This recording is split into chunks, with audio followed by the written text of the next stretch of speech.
공감, 이해를 통한 연결.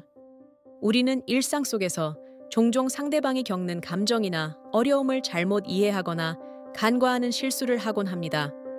가령 친구가 힘든 하루를 보냈다고 말했을 때 우리는 그냥 그러려니 해 라는 말로 넘어가는 경우가 많습니다.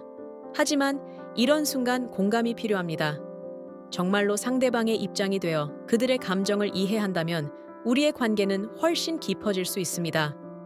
이 영상은 공감의 진정한 의미와 우리의 삶에 얼마나 중요한지를 탐구하고 공감을 키워가는 과정을 다룹니다.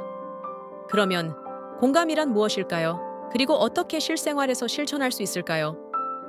공감은 상대방의 감정과 생각을 있는 그대로 받아들이고 이해하는 능력입니다. 단순히 누군가의 아픔을 바라보는 동정과는 다릅니다. 공감은 그들의 입장이 되어 그 감정을 같이 느끼는 적극적인 행동을 요구합니다. 공감은 크게 두 가지로 나눌 수 있습니다. 감정적 공감, 타인의 기쁨이나 슬픔 같은 감정을 자연스럽게 함께 느끼는 능력. 인지적 공감, 상대방이 어떤 감정을 느끼는지를 논리적으로 이해하는 능력. 뇌의 과학을 통해 이해할 수도 있습니다.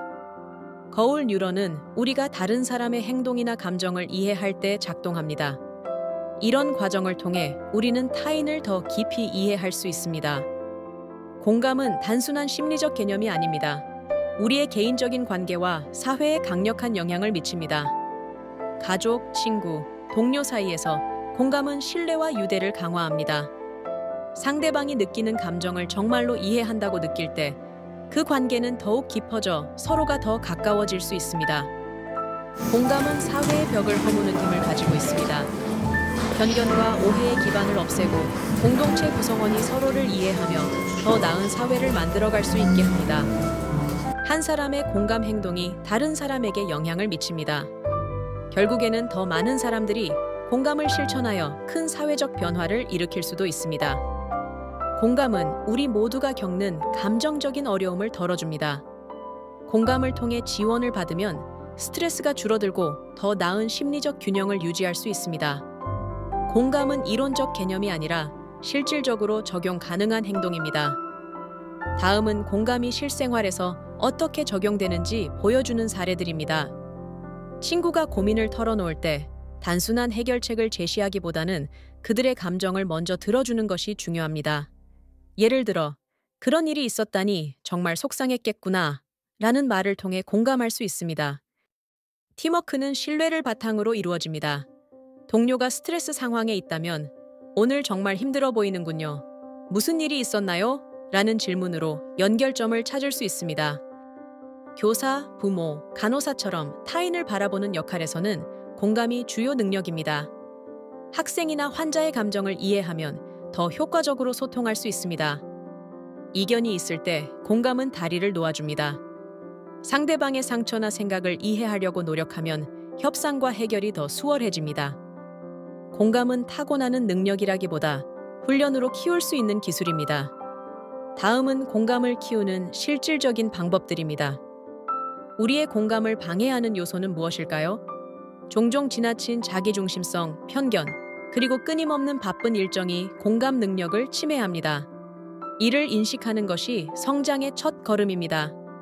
상대방의 말을 온전히 듣고 말의 의미를 재확인합니다. 예를 들어, 그러니까 네가 느낀 건 이런 거였어? 라고 반문하며 교감을 깊게 할 수 있습니다.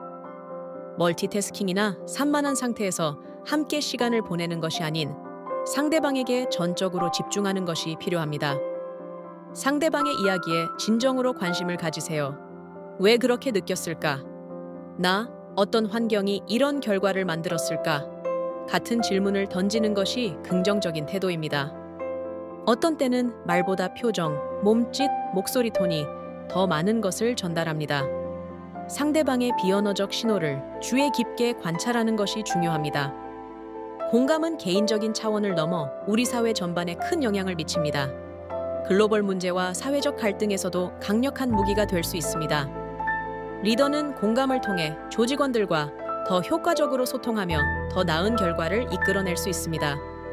지도자들이 사람들의 필요를 이해하고 공감을 실천할 때 조직은 더욱 존경받는 문화를 형성할 수 있습니다. 공감은 차별과 불평등을 줄이는 데 중요한 역할을 합니다. 소외 계층의 입장에서 그들의 어려움을 이해하려는 공감은 실질적인 변화를 시작합니다. 서로 다른 문화적 배경을 가진 사람들이 서로를 이해하는 공감은 국제적인 문제를 해결하는 데 필수적입니다. 공감은 협력을 촉진하며 더 나은 결과를 만들어냅니다. 공감은 이질적인 그룹 간의 차이를 줄이고 연결고리를 만들어줍니다. 정치, 사회, 문화의 차이를 넘어 모두가 사람이라는 공통점을 공유하게 만듭니다. 모든 사람이 공감을 쉽게 실천할 수 있는 것은 아닙니다. 때로는 감정적으로 힘들거나 상처받기 쉬운 순간도 있습니다. 특히 상대방이 처한 상황이 너무 무겁거나 우리의 삶과 동떨어져 있다면 공감을 느끼는데 어려움을 겪기도 합니다. 하지만 완벽한 공감이 아닐지라도 괜찮습니다. 중요한 것은 노력하고 그 과정에서 조금씩 성장하는 것입니다. 공감은 거창한 행동이 아니라 일상의 작은 행동으로도 충분히 실천할 수 있습니다. 공감은 선택의 문제일 수 있습니다. 우리는 오늘도 자신의 일에 바빠 누군가를 충분히 이해하려는 기회를 놓칠 위험이 있습니다. 하지만 하루 10초라도 상대방에게 귀 기울이고 그들의 입장에서 바라볼 수 있다면 큰 변화를 시작할 수 있습니다.